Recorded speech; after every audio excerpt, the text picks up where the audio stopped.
In fact, there are some of you standing here today who will not taste death until you see the Son of Man coming in his kingdom. Now, as far as I understand, there are really like three main interpretations of this passage. Right. And maybe a fourth. The fourth is... The internet has probably bazillions of weird things. But there's like four common ones. Right. Let's start with the fourth one. Mm-hmm. That Jesus predicted something that did not happen, and therefore he was wrong. Maybe it was a mistake. Maybe he didn't really know.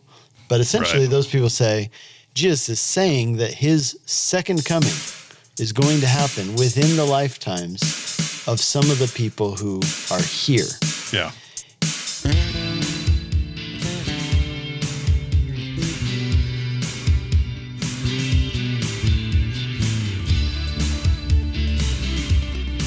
Hey, welcome to Whitefields Community Church Sermon Extra. This is a video that we do every week where we go a little bit deeper on Sunday's sermon. If you're watching this on YouTube, give us a like this video, and follow us on YouTube so you'll be notified when new videos come out.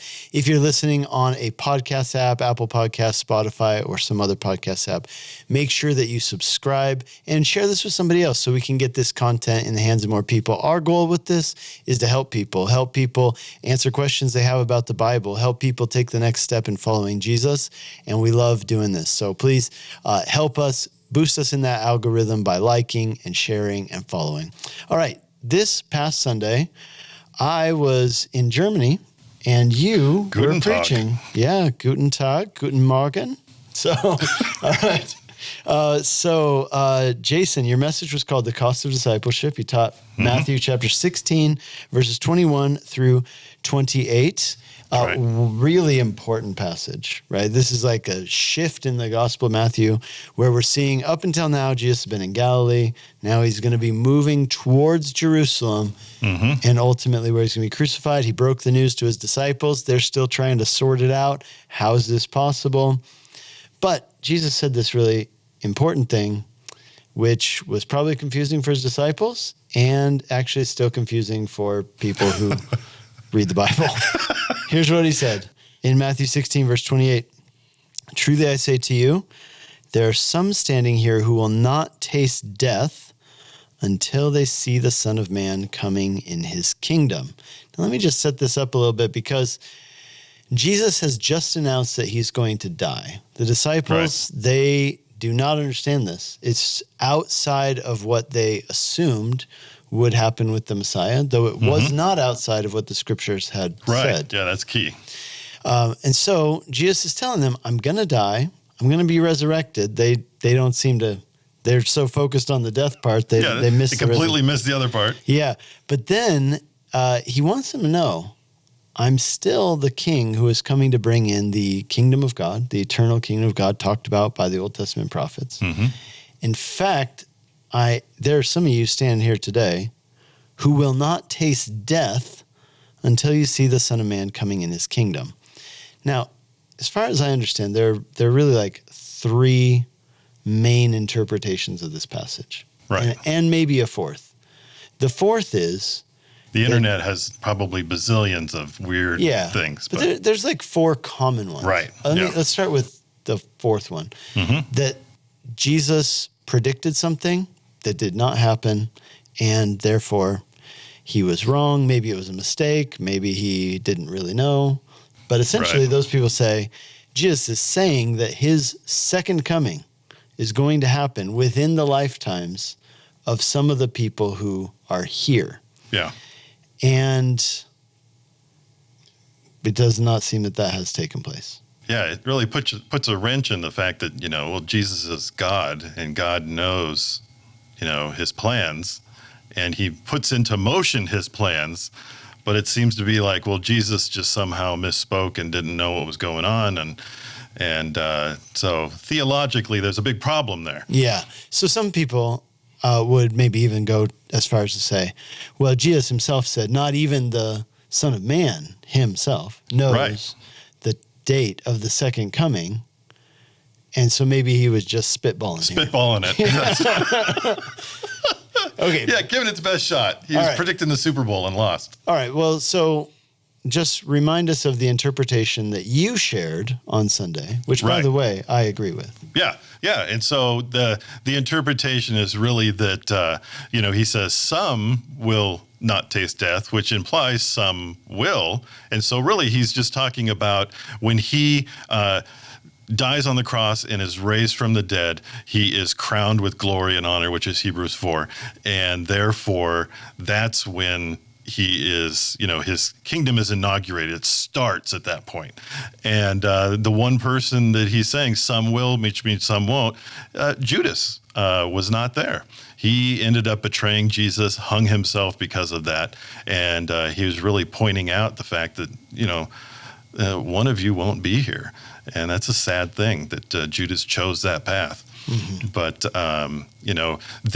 when Jesus is resurrected and the disciples see him at that point, he has come into his kingdom. He has been crowned with glory and honor. And therefore, they see him that way. Just as Jesus pronounced that would happen, they saw him in his glory, which must have been something incredible. Mm-hmm. So, yeah, that is really the big question. So there's this kind of, there's a couple questions here. Let's work through them. Yeah, okay, true. Number one is, when did Jesus inaugurate his kingdom? Yeah. Now, there are some people, and it's even like a form of dispensationalism, which will say that Jesus has not inaugurated his kingdom, that will only happen at the second coming. There's another form of dispensationalism. Again, this one is called progressive dispensationalism. And that doesn't mean progressive in the sense like we think about like with politics and stuff like that. What it means is that there's a progression that takes place through the dispensations. And that view, which is very common amongst churches in our, in relationship with us, is that it's what's called inaugurated eschatology, which is exactly what you're saying, that Hebrews 4 tells us that Jesus was crowned with glory when he was crucified. Right. Yeah. When he was, And essentially that is Jesus being crowned with glory. He is defeating the powers of evil. And yet the kingdom has been inaugurated, but is not yet here in fullness. Right. But the fullness of the kingdom is going to come when Jesus does return. At that time, all evil will be eradicated after, of course, the great throne judgment, when it says hell and Hades are thrown into the lake of fire along with Satan. Yeah. Okay, so all that to say, so this is the inaugurated eschatology view, which would explain this passage in Matthew 16. Right. It would also explain Hebrews 4 really well. And, it would say like, okay, Jesus was vindicated through his death, resurrection, and then his ascension. He now sits at the right hand of the Father, ruling and reigning as king. Right. And one day his kingdom will cover the earth. Yeah, because right now his kingdom is really believers. He rules and reigns over that kingdom, which is different. What we think is a kingdom, we think of land, but Christ's kingdom right now is really people. And so the land comes when he returns again. So it's a little different look. Yeah. Okay, let's talk about some other views on this. Right. Here's another one that I've heard, is that some people say that this is actually fulfilled in the very next verse in Matthew 17, which we're going to study this coming Sunday, which is the transfiguration. And so the transfiguration, they say, okay, some of you who are standing here will not taste death, which in this case would mean all of you. And there's a couple reasons why I don't believe it's actually the transfiguration. But some people say that in the Gospels that talk about the transfiguration, which is the 3 synoptic Gospels, John refers to it, but he doesn't describe it. Right.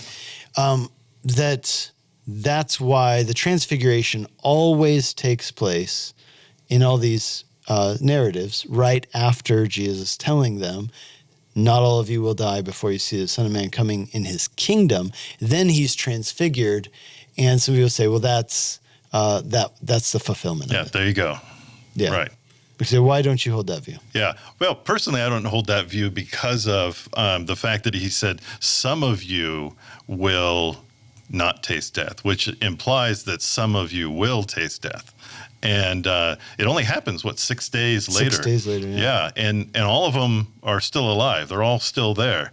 So when he says some of you will be alive, basically, when it happens, I mean, might as well just said if everybody would have been alive. Yeah. It doesn't really make sense to me. Or like some of you will see it. Yeah. But then why does he bring death into the picture? Death doesn't make sense, that Yeah. part. Yeah, he could have said some of you will see this, which 3 of them do, see that transfiguration, the others don't. And so that's that statement that he preps what he's about to say with some of you will not taste death.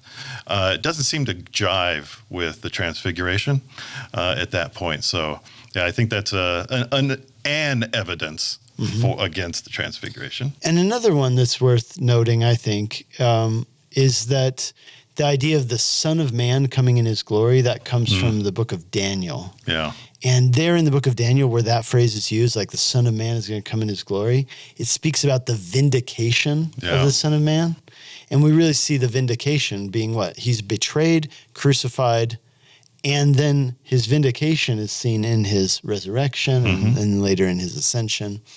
So I would say, like, clearly it's somehow tied to it. Perhaps, for these disciples who are so torn up, like, how is this all going to work? The Messiah is not supposed to die. Jesus says, well, I'm going to come into my kingdom. So it's almost like he's giving them a preview to kind of like, guys, really, it's okay. I know that you're struggling to put the pieces of the puzzle together in your own minds, but it's going to be okay. And here's a preview.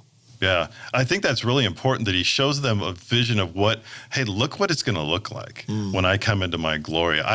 Oddly enough, I do this same thing in marriage counseling. I cast a vision of what marriage could look like, and it gives people hope when they're going through difficult times. And I think it's the same thing with what Jesus is doing.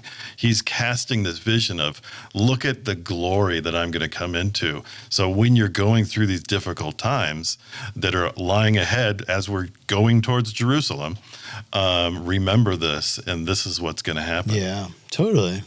Okay, here's the last of these views that I'll bring up, and I don't agree with this one. I'll just tell you. Okay, so the last view is held by people who are what we call preterists, but they're really on the more extreme scale of preterism.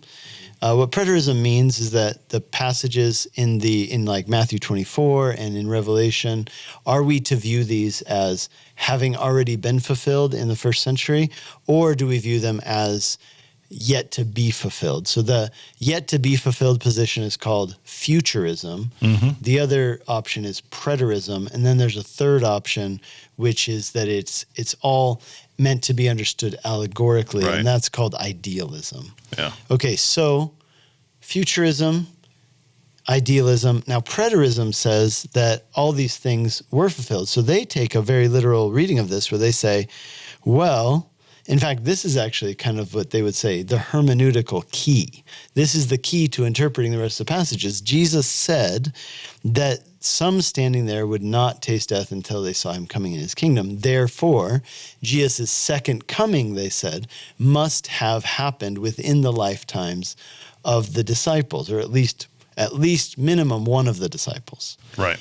And so here's how they interpret that.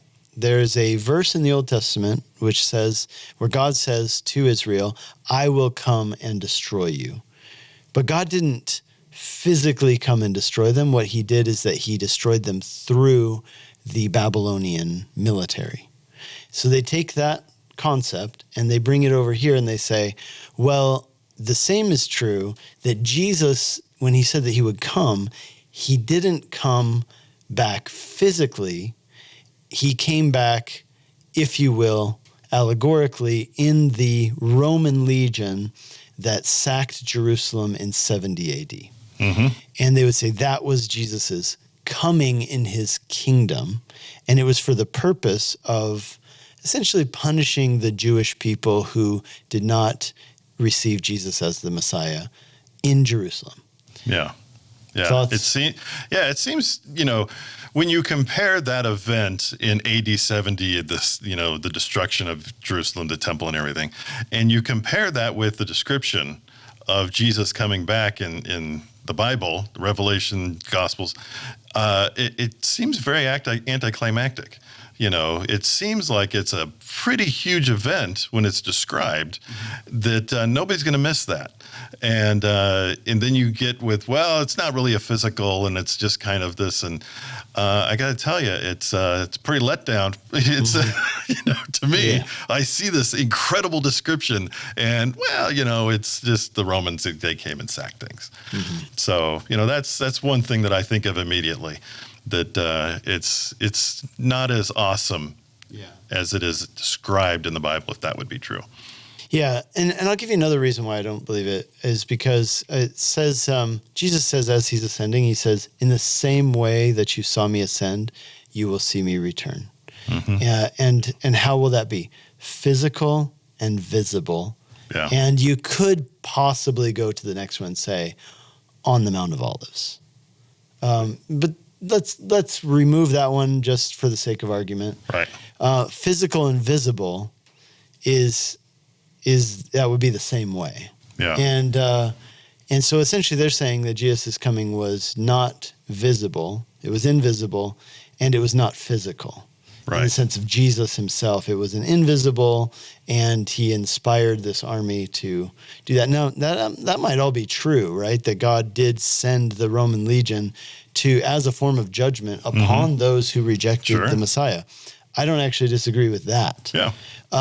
But I don't think that is what Jesus is describing here. No, it very clearly describes that they saw him ascend in the Gospels. It's pretty clear that it was a visible thing that happened. He was caught up into the clouds while they all watched. Right, while they all watched. Yeah, okay, so that leaves us with, and this is, by the way, I mentioned all these different views. This is the, most commonly held view among scholars. It's the one that Jason taught and that I agree with, that when Jesus says, there's some who will not taste death until you see the Son of Man coming in his kingdom, what that refers to is those 40 days after Jesus died, crowned with glory, inaugurated the kingdom, and then comes back after 3 days, resurrected in his resurrection body, meeting with the disciples, revealing himself to other people, and then finally ascending into heaven. Yeah, and I think it really comes down to Occam's razor, which means whatever is probably the easiest to explain, that makes the most sense, that's probably the truth. And I think that comes down to really what it is. It's the simplest explanation. And and most people agree with it because it makes the most sense. It seems to be the one that's very clearly explained, and it doesn't need to be complex. And that's kind of what I like about that. It's very simple, and it just happened, and it makes sense based on what you're reading. You don't have to find histories and all these different things to read into it. It's the simplest explanation. All right, but Jason, what would you do if somebody didn't agree with you on this? I would say, I'll be praying for you. No, I'm kidding. No, I don't think this is one of those issues that's a core salvation issue. So it's one of those things that, hey, we can both agree to disagree. We can present our arguments and leave friends and united in the Lord. Yeah. And just agree to disagree. I mean, that's really what it is. We'll ask him when we get there. That's right. And one of us what do you mean by that? And he'll be like, here's what I was meaning. And they, oh, yeah. And then one of us will have to bring a dozen donuts to the other to say, sorry, you won. Yeah. So. All right. Well, good discussion. Hey, join us this Sunday as we look into the Transfiguration. If you missed Jason's message, you can find it on YouTube. It's on our podcast, on our website, whitefieldschurch.com. We'd love it if you'd listen to it. And hey, if you have any thoughts about what we've shared here today, leave us a comment and share this with others. Until next time, God bless you.